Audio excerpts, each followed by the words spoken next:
Hello friends, welcome to my channel. আজকে আমরা বানাবো পাট পাতার তরকারি। পাট পাতা দিয়ে কাঁঠাল বিচির তরকারি।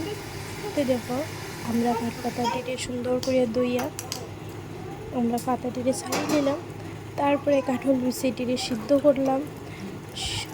দেখো, সুন্দর করে সিদ্ধ করিয়া তারপরে পাট পাতাটিকে পেঁয়াজ সম্বাদ দিয়া সব পাট পাতা কাঁঠাল বিচি দিয়া তারপরে লবণ হলুদ মরিচ দিলে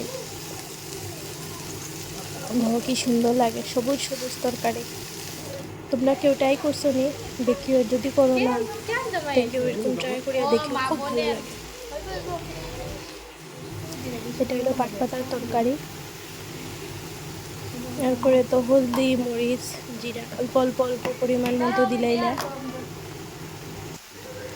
সব মশলা দেওয়া হয়ে গেলে তারপরে আমরা একটু মজাইলাম হাতা দিয়া, কত সময় রাখলাম।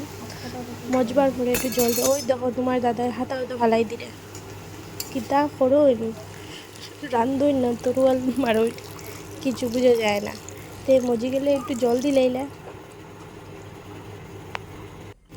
জল দিয়া একটু সময় রাখলা। যখন তরকারিটা মাখা মাখা হইব তখন নামাই দিলাই।